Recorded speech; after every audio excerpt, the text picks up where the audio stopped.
Welcome to my physics class.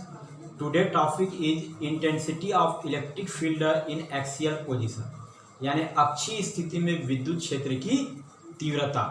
आज हम लोग विद्युत क्षेत्र की तीव्रता देखेंगे और अक्षीय स्थिति में इसका मान क्या होता है इसका वर्णन करेंगे।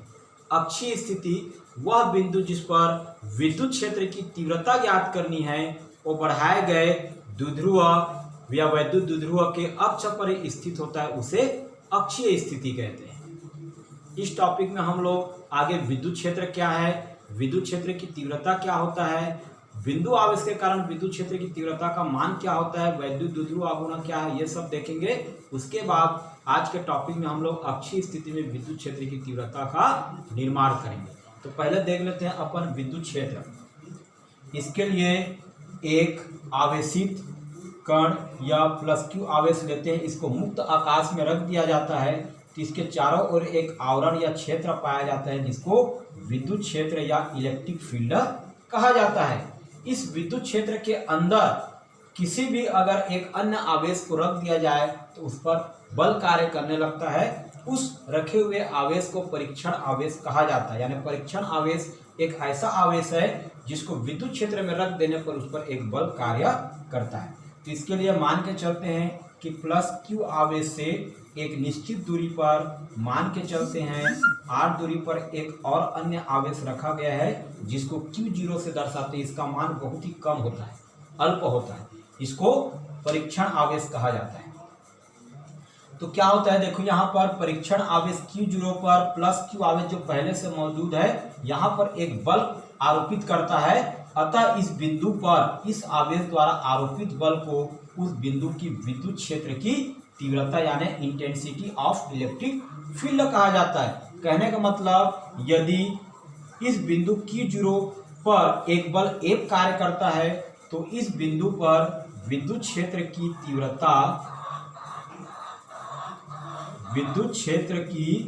तीव्रता E का मान होगा इस बिंदु पर आरोपित बल F और उस बिंदु पर उपस्थित आवेश Q0, यानी विद्युत क्षेत्र की तीव्रता का मान हो जाएगा E = F/Q0।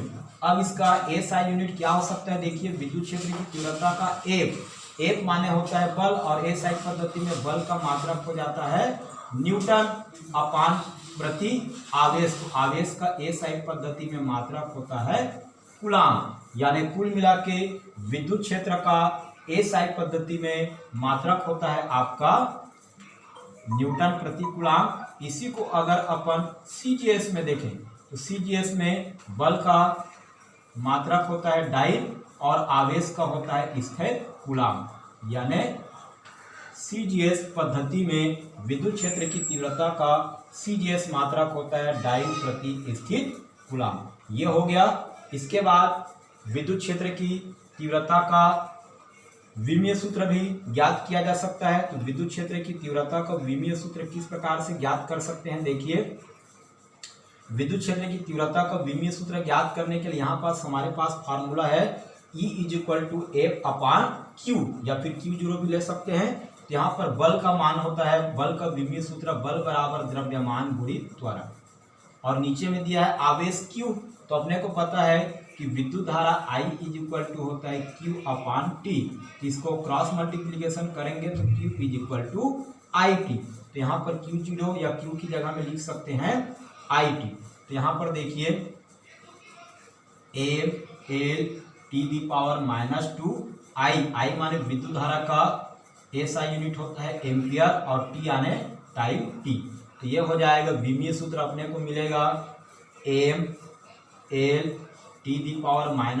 A ऊपर जाएगा तो A⁻⁻1 और T ऊपर जाएगा तो T⁻⁻1।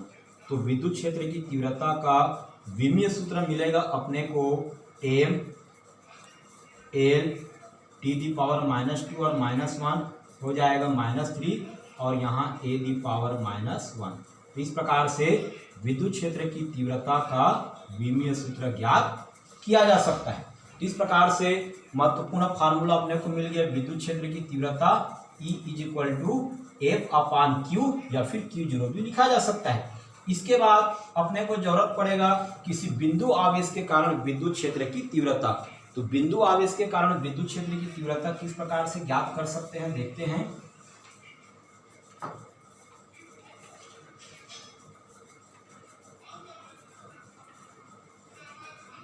यहां लिखेंगे बिंदु आवेश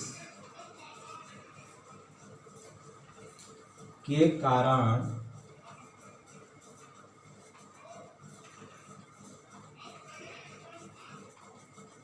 विद्युत क्षेत्र की तीव्रता। तो बिंदु आवेश पिछले क्लास में बताया जा चुका है, ऐसे आवेशों को बिंदु आवेश कहते हैं जिनकी आवेश का मान जो है उसकी बीच की दूरी की तुलना में बहुत ही कम होता है। इन दोनों आवेशों की बीच की दूरी की तुलना में इस आवेश का मान कम है तो इसको बिंदु आवेश बोल सकते हैं।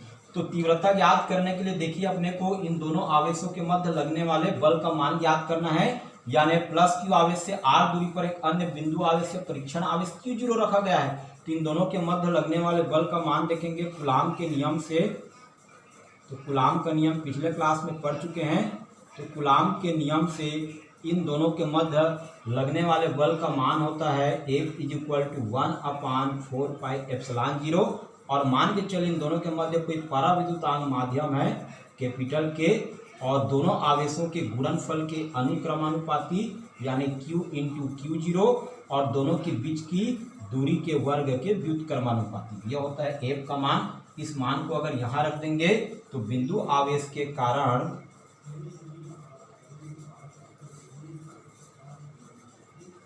विद्युत क्षेत्र की तीव्रता E = F। तो F का वैल्यू यहाँ से मिलेगा अपने को 1/4πε0 के Q × Q0/r²। पहले से नीचे में मौजूद है Q0, तो Q0 और Q0 कैंसिल हो जाएगा।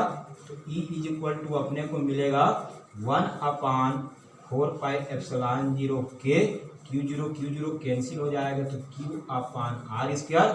और विद्युत क्षेत्र की तीव्रता का मात्रक अभी देख चुके हैं, न्यूटन प्रति कूलाम।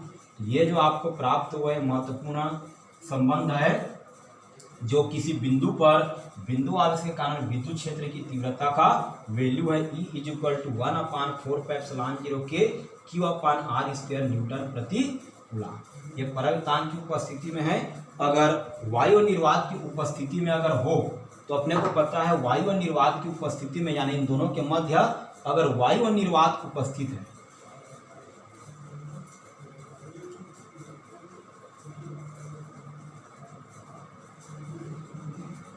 तो वायु निर्वात के लिए पराविद्युतांक K का मान 1 होता है। तो वायु निर्वात की उपस्थिति में विद्युत क्षेत्र की तीव्रता का वैल्यू हो जाएगा 1/4πε0। K की जगह में 1 रखेंगे और इधर Q/r² न्यूटन प्रति कूलाम। तो अपने को अक्षीय स्थिति में विद्युत क्षेत्र की तीव्रता ज्ञात करने के लिए इस फार्मूला का जरूरत पड़ेगा। साथ ही साथ एक संबंध और देखने को मिलता है अपने को, वैद्युत द्विध्रुव आघूर्ण। तो वैद्युत द्विध्रुव या वैद्युत द्विध्रुव आघूर्ण क्या होता है देख लेते हैं। जब दो बराबर और विजातीय आवेश एक दूसरे से बहुत ही अल्प दूरी पर स्थित है तो उसको वैद्युत द्विध्रुव कहा जाता है, यानी इलेक्ट्रिक डाइपोल।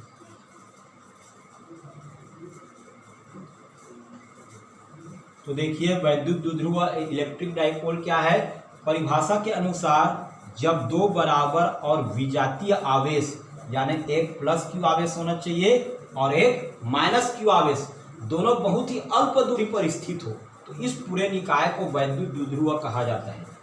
ठीक है, वैद्युत द्विध्रुव यानी जैसे कुछ महत्वपूर्ण यौगिक है NaCl, H2O, NH3, HCl, ये जितने भी यौगिक है ये वैद्युत द्विध्रुव बनाते हैं, यानी दोनों में प्लस और माइनस आवेश अलग अलग उपस्थित रहते हैं। कहने के लिए सोडियम क्लोराइड का ले लेंगे तो Na+ और Cl- आयन, दो बराबर और विजातीय आवेश HCl का देखेंगे तो H+ और Cl- आयन। तो जब दो बराबर और विजातीय आवेश बहुत ही अल्प दूरी पर स्थित हो तो इस पूरे निकाय को वैद्युत द्विध्रुव कहा जा सकता है। इसके बाद होता है वैद्युत द्विध्रुव आघूर्ण।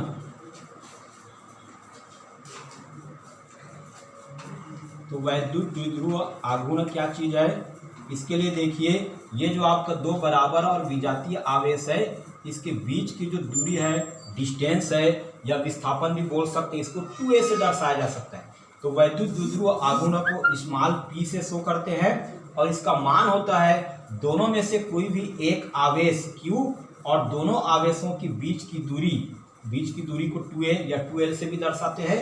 तो दोनों के बीच की दूरी 2a, इन दोनों का जो गुणनफल है यह वैद्युत द्विध्रुव आघूर्ण कहलाता है। यह महत्वपूर्ण संबंध है। वैद्युत द्विध्रुव आघूर्ण small p equal to q into 2a। इस संबंध का जरूरत अपने को अक्षीय स्थिति में विद्युत क्षेत्र की तीव्रता ज्ञात करते समय देखने को मिलेगा। साथ ही साथ इसका आप मात्रक भी निकाल सकते हो। एसआई पद्धति में मात्रक क्या होगा, देखिए एसआई पद्धति में वैद्युत द्विध्रुव आघूर्ण का मात्रक q आवेश, तो आवेश का एसआई पद्धति में मात्रक होता है कूलाम। 2a दूरी, 2 अचर राशि है, 2a पूरा का पूरा एक दूरी यानी विस्थापन को शो करता है। तो एसआई पद्धति में दूरी और विस्थापन का मात्रक मीटर, तो वैद्युत द्विध्रुव आघूर्ण का एसआई पद्धति में मात्रक हो जाएगा कूलाम मीटर। इसके बाद इसका विमीय सूत्र भी देखने को मिल सकता है। तो विमीय सूत्र कैसे निकालेंगे, देखिए Q, तो Q का विमीय सूत्र है मात्रक निकालने के लिए विद्युत धारा का जो फार्मूला है I equal to Q upon T, तो Q हो जाएगा IT। तो Q की जगह में अपन लिख सकते हैं IT और 2a क्या है दूरी, तो दूरी के लिए विमीय सूत्र L का प्रयोग किया जाता है। तो इस प्रकार से इसको L लिख सकते हैं। तो आगे देखिए इसका विमीय सूत्र यहाँ पे m देखने को नहीं मिल रहा है, तो m की घात 0, यहाँ पे L, फिर इसके बाद स्मॉल t की जगह में कैपिटल T और I माने विद्युत धारा, तो विद्युत धारा के लिए m। इस प्रकार से वैद्युत द्विध्रुव आघूर्ण का विमीय सूत्र इस प्रकार से ज्ञात कर सकते हैं। इस प्रकार से हम लोग देख लिए विद्युत क्षेत्र क्या होता है, विद्युत क्षेत्र की तीव्रता क्या होता है, उसका एसआई सीजीएस यूनिट क्या होता है, उसका विमीय सूत्र क्या होता है, उसके बाद वैद्युत द्विध्रुव क्या है, वैद्युत द्विध्रुव आघूर्ण क्या है, इसका मान क्या होता है, इसका विमीय सूत्र क्या होता है। अब हम लोग अलग अलग स्थितियों में विद्युत क्षेत्र की तीव्रता देखेंगे। तो पहले बता दिया गया है कि ये आपका एक इलेक्ट्रिक फील्ड है विद्युत क्षेत्र, यहाँ पर प्लस Q आवेश रखा गया है और यहाँ पर एक माइनस Q आवेश रख के एक वैद्युत द्विध्रुव बनाते हैं। वह बिंदु मान के चलिए इसके चारों ओर जो विद्युत क्षेत्र है उसमें इस बिंदु पर अपने को विद्युत क्षेत्र की तीव्रता ज्ञात करनी है। ये आपका द्विध्रुव के अक्ष पर स्थित है। देखिए आगे बढ़ाने पर ये अक्षीय स्थिति, अगर इसके लंबवत एक निश्चित दूरी पर इसके वैद्युत द्विध्रुव के लंबवत यहाँ पर अगर विद्युत क्षेत्र की तीव्रता ज्ञात करेंगे वो निरक्षीय स्थिति होगा। और इन दोनों के मध्य जो है एक और बिंदु लेते हैं जो अक्षीय और निरक्षीय के एकदम बीच में हो, तो उसको सामान्य स्थिति कहा जाता है। इस प्रकार से 3 अलग अलग स्थितियों में विद्युत क्षेत्र की तीव्रता का अध्ययन करेंगे। तो सबसे पहले आज हम लोग देख लेते हैं अक्षीय स्थिति यानी एक्सियल पोजीशन में विद्युत क्षेत्र की तीव्रता का मान कितना होता है। तो ध्यान से देखिएगा, बहुत ही महत्वपूर्ण इंपॉर्टेंट टॉपिक है, एग्जाम में आता है ये। तो इसके लिए देखिए किस प्रकार से हम लोग पहले डायग्राम बना लेते हैं। तो सबसे पहले प्लस Q आवेश और माइनस Q आवेश वाला एक वैद्युत द्विध्रुव लेते हैं। इस प्रकार से देखिए 2 बिंदु है, यहाँ पे अपन ले लेते हैं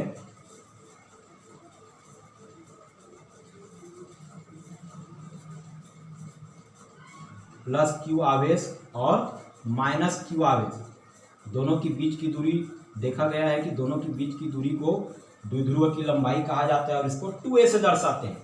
ये प्लस Q आवेश, ये माइनस Q आवेश, दोनों आवेश जो है परिमाण में बराबर होते हैं लेकिन दिशा जो है विपरीत होता है। एक प्लस है एक माइनस विजातीय आवेश है, अतः एक वैद्युत द्विध्रुव का निर्माण करते हैं। ठीक है, यहाँ पर इसके सिरे को A और इसको B ले लेते हैं। मान के चलिए इसके चारों ओर जो विद्युत क्षेत्र उत्पन्न हो रहा है, इसके एक बिंदु यहाँ पर हम लोग P ले लेते हैं। इस बिंदु P पर अपने को विद्युत क्षेत्र की तीव्रता ज्ञात करनी है। तो इसको अक्षीय स्थिति क्यों बोलते हैं, देखिए ये जो आपका वैद्युत द्विध्रुव है ये बढ़ाए गए अक्ष पर ही स्थित होता है। तो किसी वैद्युत द्विध्रुव के बढ़ाए गए अक्ष पर ही किसी बिंदु पर अगर तीव्रता ज्ञात करेंगे तो उसको अक्षीय स्थिति कहा जाता है। ठीक है, तो देखिए यहाँ पर एक वैद्युत द्विध्रुव है जिसका मध्य बिंदु O लेते हैं। पूरे A से B के बीच की दूरी 2a है, तो O से B के बीच की दूरी a हो जाएगा और यहाँ से O से A के बीच की दूरी भी a हो जाएगा। तो इसके मध्य बिंदु O से वह बिंदु जिस पर तीव्रता ज्ञात करनी है बिंदु P, यहाँ तक के बीच की दूरी को R से शो करेंगे। ठीक है, तो यहाँ पर देखिए क्या क्या जानकारी प्राप्त हो रहा है अपने को। O से P ओ से पी के बीच की दूरी क्या लिए हैं अपन आर। ए बी के बीच की दूरी देखिए क्या है, ए से बी के बीच की दूरी को लिया गया है 2a, तो इसका मध्य बिंदु है, तो ओ से ए के बीच की दूरी या फिर ओ से बी के बीच की दूरी दोनों का मान a होगा। तो यहाँ पर देखिए a से p के बीच की दूरी कितना होना चाहिए, a से p के बीच की दूरी, तो पूरे यहाँ से यहाँ तक की दूरी r है, इस r में इतने को माइनस कर देते हैं, इतना यानी a, तो AP का मान हो जाएगा, देखिए अपने को AP चाहिए तो पूरा इतना माने कि OP में अपने को इतना माइनस करना है यानी OA, तो AP का मान हो जाएगा OP, तो देखिए OP कितना है R और माइनस OA, तो OA का मान कितना है A। इस प्रकार से यहाँ तक मान हो जाएगा R माइनस A। साथ में अपने को B से P की दूरी की भी जरूरत पड़ेगा आगे, तो BP बराबर कितना हो जाएगा, देखिए BP की दूरी ज्ञात करने के लिए अपने को इतने में इतना जोड़ना है यानी R प्लस यहाँ से यहाँ तक का दूरी A, तो BP की जगह में अपन लिख सकते हैं R प्लस। तो अब देखते हैं अक्षीय स्थिति में दोनों आवेश के कारण, प्लस Q आवेश के कारण और साथ में माइनस Q आवेश के कारण, दोनों के कारण परिणामी विद्युत क्षेत्र की तीव्रता निकालेंगे जी। दोनों आवेश के कारण निकालते हैं इसलिए पहले अलग अलग निकालेंगे और दोनों को जोड़ के परिणामी विद्युत क्षेत्र की तीव्रता निकालेंगे। तो सबसे पहले देखते हैं प्लस Q आवेश के कारण बिंदु P पर परिणामी बिंदु P पर तीव्रता। प्लस Q आवेश के कारण बिंदु P पर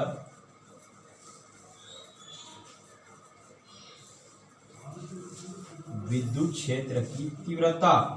तो अभी फार्मूला देख चुके हैं, विद्युत क्षेत्र की तीव्रता का फार्मूला होता है E, क्योंकि प्लस Q आवेश के कारण निकाल इसको E1 से शो करते हैं और इसका फार्मूला होता है 1/4πε0। मान के चलिए इसके मध्य अगर वायु व निर्वात के अतिरिक्त कोई परवृत्तांक माध्यम K है, यहाँ पर K लिख लेते हैं। और यहाँ पर देखिए विद्युत क्षेत्र की तीव्रता का फार्मूला अपने को मिला था E = 1/4πε0 के Q/r²। तो प्लस Q आवेश के कारण Q और r², तो r यहाँ पर देखिए प्लस Q आवेश के कारण यानी यहाँ से यहाँ तक की बीच की दूरी, तो वहां से वहां तक की बीच की दूरी है AP और इसका E², और इसकी जो दिशा है वो ईस ओर होगा जी।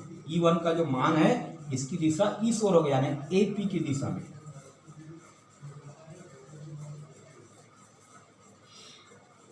ठीक है, प्लस Q आवेश के कारण प्रतिकर्षित होकर ये दूर जाएगा, इसकी दिशा होगा AP की दिशा में। तो यहाँ पर देखिए क्या लिख सकते हैं इसको, E1 = 1/4πε0 के प्लस Q/AP। तो AP का वैल्यू देखिए यहाँ पर क्या मिला है अपने को R - A और ये स्क्वायर है तो पूरे का स्क्वायर।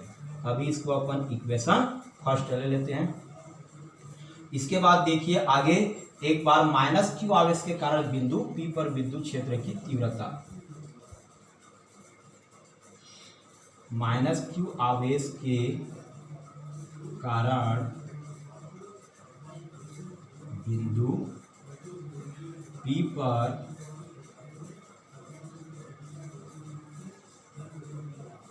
विद्युत क्षेत्र की तीव्रता।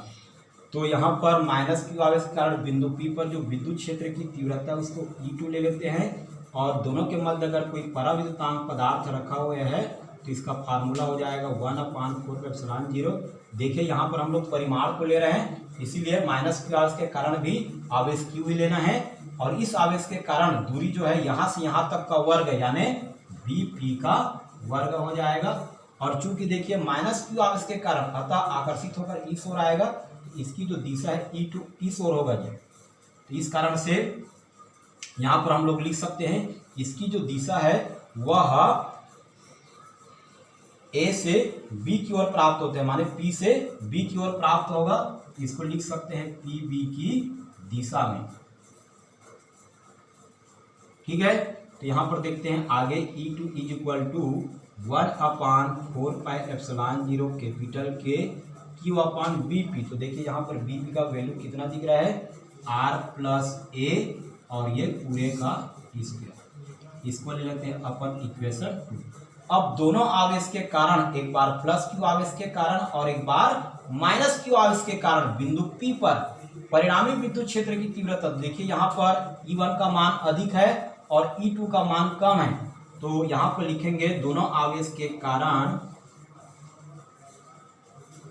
परिणामी विद्युत क्षेत्र की तीव्रता,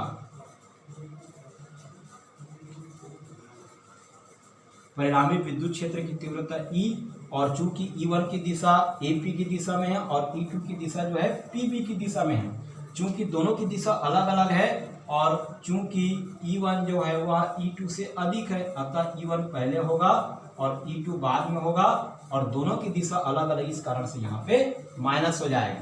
तो परिणामी विद्युत क्षेत्र की तीव्रता दोनों आवेश के कारण E1, तो इक्वेशन फर्स्ट में देखिए E1 का वैल्यू है 1/4πε0K Q अपान R माइनस ए पूरे का स्क्वायर माइनस E2, तो E2 का वैल्यू है 1/4πε0K और इधर Q अपान R प्लस ए पूरे का square.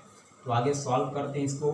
E is equal to, देखिए दोनों में Q कॉमन आएगा और नीचे में दोनों साइड में 4πε0 कैपिटल के, तो अंदर में ऊपर में 1 और नीचे में R माइनस होल स्क्वायर बचेगा, फिर माइनस ऊपर में Q कॉमन आ गया है तो 1 और नीचे में 4πε0 K कॉमन आ गया तो R plus a whole square प्राप्त हो। इसको आगे हल करते हैं। E is equal to Q upon 4πε0K, और यहाँ से देखिए दोनों का जो हर है नीचे का साइड अलग अलग है, तो यहाँ पर एलसीएम अपने को R माइनस ए का होल स्क्वायर और इंटू R प्लस ए का होल स्क्वायर प्राप्त हो। जब सॉल्व करेंगे तो R minus a square cut जाएगा, ये बचेगा R प्लस ए का स्क्वायर, 1 से मल्टीप्लाई होगा ऊपर में तो R प्लस ए का whole square minus R plus ए स्क्वायर कैंसिल हो जाएगा, R माइनस ए स्क्वायर का 1 से मल्टीप्लाई होगा तो R माइनस ए का होल स्क्वायर ऊपर में प्राप्त होगा। तो इसको आगे हम लोग और आगे सॉल्व करते हैं। तो देखिए आगे सॉल्व करेंगे तो क्या प्राप्त होगा। E is equal to Q upon 4πε0K, इधर नीचे में देखिए R माइनस ए पूरे का स्क्वायर इंटू R प्लस ए पूरे का स्क्वायर। अब इसको सॉल्व करेंगे तो A प्लस बी का होल स्क्वायर यानी R स्क्वायर प्लस ए स्क्वायर और 2ab की जगह में लिख सकते हैं 2RA माइनस, चूँकि हम माइनस इसलिए ब्रैकेट लगा देते हैं और इसको A माइनस बी का होल स्क्वायर वाला फार्मूला में तो R स्क्वायर प्लस ए स्क्वायर माइनस 2ab, तो यहाँ हो जाएगा माइनस 2RA। इस प्रकार से इसको लिखा जा सकता है। आगे सॉल्व करेंगे इसको तो Q अपान 4πε0K। अब यहाँ पर देखिए ये आपका फार्मूला है A माइनस बी और A प्लस बी। पहले तो देखिए दोनों में स्क्वायर है तो इसको एक साथ ऐसे करके लिखा जा सकता है R minus A R plus A और इसके पूरे का स्क्वायर।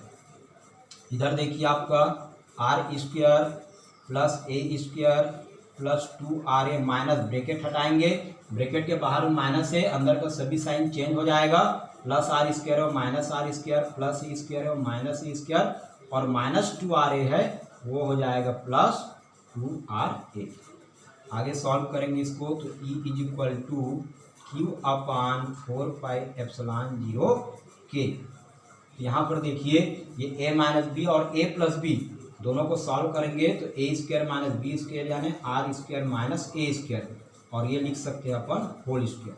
यहाँ देखिए plus R square minus R square cancel हो जाएगा, plus A square minus a square cancel हो जाएगा, यहाँ 2RA और यहाँ 2RA दोनों ऐड होके प्लस 4RA इस प्रकार से प्राप्त होगा। इसको आगे हम और हल करते हैं।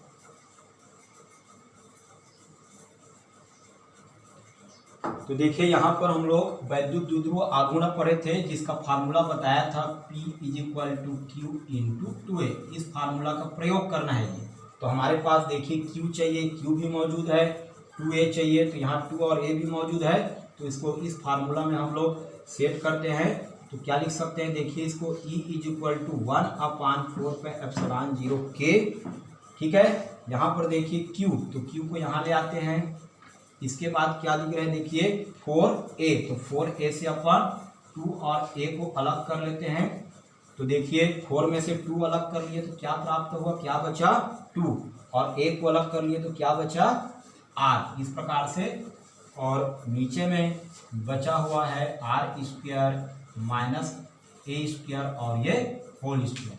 तो यहाँ पर लिख सकते हैं चूंकि वैद्युत द्विध्रुव आघूर्ण small p is equal to Q into 2A, अतः विद्युत क्षेत्र की तीव्रता E is equal to 1/4πε0K। इसकी जगह में अपन लिख सकते हैं वैद्युत द्विध्रुव आघूर्ण P और 2 को सामने ले आते हैं और बगल में R, और ये नीचे में आपको प्राप्त होगा R² माइनस A² पूरे का स्क्वायर, और ये हो जाएगा आपका न्यूटन प्रति कूलम्ब। इस प्रकार से विद्युत क्षेत्र की तीव्रता का ये एक स्थिति में फॉर्मूला है। अब कंडीशन लगाते हैं, यदि वैद्युत द्विध्रुव के मध्य बिंदु से A के बीच की दूरी कम है और वह बिंदु जिस पर तीव्रता ज्ञात करने हो अत्यधिक दूरी पर स्थित हो जी, अर्थात कि यदि A जो है वह बिंदु जिस पर तीव्रता ज्ञात करनी उसकी तुलना में बहुत कम है, इसको नगण्य मान के क्या प्राप्त होगा, देखिए E is equal to 1/4πε0K 2πr upon, जब इसको नगण्य मानेंगे तो r का स्क्वायर और फिर स्क्वायर, ये हो जाएगा r⁴। तो आगे क्या होगा, देखिए E is equal to 1/4πε0K, r और r कैंसिल हो जाएगा तो ऊपर में प्राप्त होगा 2p और नीचे में r⁵ यानी r3, और इसका यूनिट हो जाता है न्यूटन प्रति कूलम्ब। इस प्रकार से यह अक्षीय स्थिति या एक्सियल पोजीशन में विद्युत क्षेत्र की तीव्रता का गणितीय रूप होता है।